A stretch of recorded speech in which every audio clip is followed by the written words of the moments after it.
ये ममता बनर्जी का जो पार्टी में कुछ नहीं है, और जो ऐसा करेगा, ममता बनर्जी का जो वर्कर है, जो नेता है, उसको खत्म करने के लिए ये प्रयास कर रहा है। तो बंगाल में ये हिंदू मुस्लिम भेदाभेद करके, धर्म में भेदाभेद करके आज तक कुछ हासिल नहीं हुआ, आगे भी कुछ हासिल नहीं होगा। 34 साल का सीपीएम का सत्ता को दीदी ने ही तो उखाड़ फेंका ना, और कोई नेता उखाड़ा क्या? नहीं ना। तो एक वोट एक देश एक वोट का अधिकार भी आज छीन लिया गया है मोदी सरकार के द्वारा। न ये ज्ञानेश कुमार को नियुक्त करते।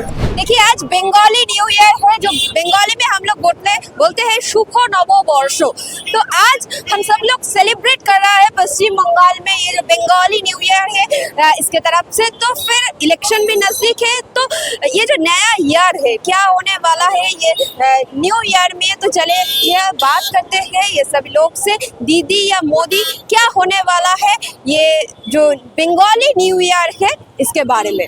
दादा, इलेक्शन नजदीक है और आपको क्या लगता है इस बार टक्कर कैसा होगा? क्योंकि बीजेपी बोल रहा है इस बार सनातनी का सरकार बनेगा।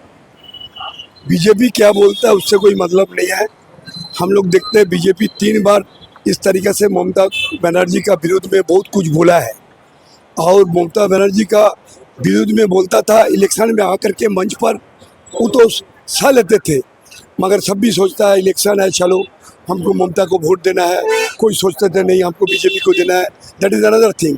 अभी जो वो लोग कर रहा है, जो वो लोग कुछ ईडी और सीबीआई को लेके घूम रहा है, कहाँ पर मोदी जी बोले, कहाँ पर अमित जी बोले, कहाँ पर कोई बोल दे तो उसका घर में जाता है। जो दिखावट के लिए ये ममता बनर्जी का जो पार्टी में कुछ नहीं है, और जो ऐसा करेगा, ममता बनर्जी का जो वर्कर है, जो नेता है, उसको ख़त्म करने के लिए ये प्रयास कर रहा है। मैं आप लोग को बोल करके आप लोग का माध्यम से ये ऐलान करना चाहता हूँ, ये बंगाल है, ये बंगाल वाला बहुत कुछ देखा, बहुत कुछ सहा, अभी के लिए नहीं है। बंगाल का अब तो ममता बनर्जी 2011 से वो आपका मसनद में आए हैं, मगर उसका पहले से बंगाल का बंगाली लोग, बंगाल का संस्कृति, बंगाल का कल्चर जो है, संस्कृति, शिक्षा, ये जो है सबको, सारा भारतवर्ष को पथ दिखा रहा है। तो आज जिस तरीके से ये लोग करने का कोशिश कर रहा है, इसमें कुछ आने जाने का बात नहीं है, मगर ममता बनर्जी आएगा, अधिक से अधिक वोट आपका विधायक लेकर आएगा। हम लोग 2011 में 189 में आए थे, उसका बाद में ममता बनर्जी का नेतृत्व में 2016 में 2011 आया था, उसका बाद में 2014 आया, इसी के तरफ से इसमें भी 2020 से 2050। दादा, बीजेपी ने ये जो पोलराइजेशन का पॉलिटिक्स पश्चिम बंगाल में कर रहा है, तो इलेक्शन नजदीक है, क्या कहना चाहिए? देखिए, इलेक्शन नजदीक हो या ना हो, पश्चिम बंगाल के बासिंदा हिंदू मुस्लिम सिख ईसाई सब हम लोग भाईचारा बना के रहते हैं। और हमारे नेत्री पश्चिम बंगाल के माननीय मुख्यमंत्री ममता बनर्जी जो कहती है कि धर्मो जार जार उत्सव सवार, हम लोग हिंदू होने के नाते भी हम लोग मुस्लिम भाइयों का ईद में जाते हैं और मुस्लिम भाइयों भी हमारे दुर्गा पूजा में शामिल होते हैं। तो बंगाल में ये हिंदू मुस्लिम भेदाभेद करके, धर्म में भेदाभेद करके आज तक कुछ हासिल नहीं हुआ, आगे भी कुछ हासिल नहीं होगा। बंगाल की आवाम जानती है, बंगाल के जनसाधारण जानती है कि कौन बंगाल के हित के लिए काम करते हैं, और उनका नाम ममता बनर्जी है। तो बंगाल आगे भी ये दिखाया है, और आइंदा आने वाले चुनाव में भी यही बंगाल दिखाएंगे कि ममता बनर्जी बंगाल के हृदय में, बंगाल के मन में ममता बनर्जी वास करते हैं। और ममता बनर्जी के सरकारी आगामी, सिर्फ इस बार ही नहीं, आगामी 50 साल भी ममता बनर्जी का जगह बंगाल में और कोई नहीं ले पाएगा। दादा, आज तो बंगाली न्यू ईयर है, पहले शुभ नववर्ष। शुभ नववर्ष आप सभी को। दादा, 2026 में विधानसभा चुनाव करीब है, तो आपको क्या लगता है इस बार क्या होने वाला है?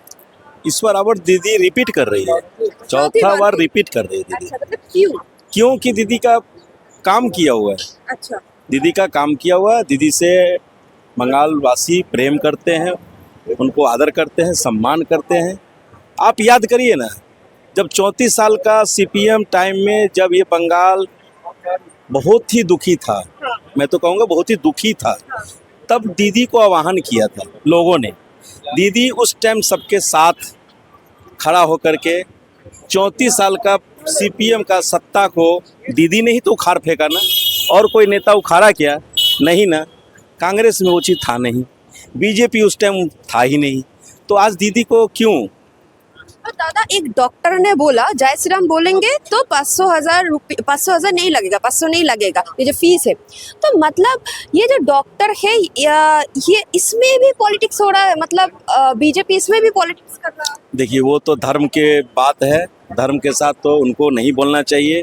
बीजेपी एक राष्ट्रीय पार्टी है, उनको अपना सम्मान रखना चाहिए। पहला नंबर, सनातन को आपको आगे बढ़ाना, बढ़ाइए ना, हम भी तो सनातनी हैं, हमें कहाँ आपको माथा पे टोपी देख रहे हैं क्या? नहीं ना, तो मेरा जन्म यहाँ है, मैं बिहार से बिलोंग करता हूँ। अच्छा, हाँ हाँ हाँ, तो दादा बिहार में तो आपका अभी सब कुछ है ना? क्षेत्रीय पार्टी है ना, हाँ। क्षेत्रीय पार्टी नीतीश कुमार था ना, उसके साथ अब गठजोड़ किया। आज क्या हुआ नीतीश कुमार को, क्या हुआ सब लोग देख रहे हैं ना। आप ये बताइए सीएम का सीट बड़ा है या राज्यसभा का बड़ा है? अब तो मीडिया है ना, तो बड़ा आदमी को छोटा किया गया या छोटा को बड़ा किया गया? आप उन्हें उपराष्ट्रपति बना देते, आप उन्हें राज्यपाल बना देते, तो ये तो हुआ नहीं। बीजेपी हमेशा से एक कमजोर सीएम को खोजता है, एक कमजोर सीएम जो उसे चाहिए, उसके कहने से उठो, उसे बैठो। 1984 में बीजेपी को फंडिंग करने वाला वसुंधरा सिंधिया परिवार था। आज वो सिंधिया परिवार को बीजेपी कहाँ उठा के फेंक दिया? अटल बिहारी वाजपेयी, लाल कृष्ण आडवाणी, ये सब वगैरह जो बीजेपी का स्थापना पुरुष थे, आज वो कहाँ दिख रहे हैं? बोलने से बहुत बात बढ़ेगी। मैं भी बीजेपी को सम्मान करता हूँ, पर मैं टीएमसी का सपोर्टर हूँ, महामाटी मानुष के साथ हूँ। मुझे तो कोई दिक्कत नहीं, मैं क्यों बहस में जाऊँ? आपने पूछा, मैं आपके सवाल को जवाब दिया। Thank you. मेन है नौकरी, हेल्थ, एजुकेशन, ये सब ठीक होने से और बढ़िया। पश्चिम बंगाल अभी कैसा है? शांत है? शांत है, अभी ठीक है। इसलिए दीदी चाहिए और मोदी हाँ चाहिए। हाँ हाँ, नहीं दीदी। मैं आपके YouTube में जितने भी कार्यक्रम आते हैं, आशुतोष से लेके जितने भी आते हैं, आप सबका मैं देखता हूँ, सुनता हूँ, राष्ट्रीय अंतर्राष्ट्रीय सभी मुद्दों पर। थैंक यू दादा। और DB लाइव जितना मेहनत कर रहा है, देश के विपक्ष की भूमिका निभा रहा है, बिल्कुल। और आज मैं इसके लिए बहुत अभिनंदन करता हूँ DB लाइव के सभी सीनियर रिपोर्टरों का, संपादकों का, जो आज ये काम कर रहे हैं। बंगाल में देखिए, देश के संविधान का अपमान हो रहा है, देश के नागरिक का अपमान हो रहा है, देश की जनता का अपमान हो रहा है। इस संविधान में एक वोटर का अधिकार ही देश की जनता को मिला हुआ है। वो एक वोट, एक देश, एक वोट का अधिकार भी आज छीन लिया गया है मोदी सरकार के द्वारा। न ये ज्ञानेश कुमार को नियुक्त करते, सुप्रीम कोर्ट के जस्टिस की बात मान करके सुप्रीम कोर्ट के जस्टिस अगर आज उस कमेटी में होते तो ज्ञानेश कुमार कभी भी मुख्य चुनाव आयुक्त नहीं बनते। मैं सीनियर रिपोर्टरों से अनुरोध करूंगा कि जो पश्चिम बंगाल में ममता बनर्जी ने सुप्रीम कोर्ट तक लड़ाई लड़ करके 25 से 30 लाख लोगों का नाम ऐड कराने में सफल हुई है, तो सुप्रीम कोर्ट ने जजों को नियुक्त किया उनके जरिए, तो इससे पर्दाफाश हो गया है चुनाव आयोग का कि वो 50 लाख नागरिकों का नाम काटने की साजिश कर रहा था। और अभी जो 27 लाख आदमी जो वोट के अधिकार से वंचित रह गए हैं, अगर एक एक सीट पर 5,000, 4,000, 10,000 से फैसला होगा, उस एरिया में 20,000, 25,000 आदमी के अगर वोट के अधिकार को वंचित कर दिया गया, तो आप सोचिए कि कितना बड़ा संविधान के अंदर में, देश के संविधान के अंदर जुल्म हुआ है। क्या सुप्रीम कोर्ट के न्यायाधीश इसको नहीं देख रहे हैं? महाराष्ट्र, हरियाणा, जहाँ भी जो हुआ सब हम लोग वाकिफ हैं, सब चीज़ देखा है हम लोग ने।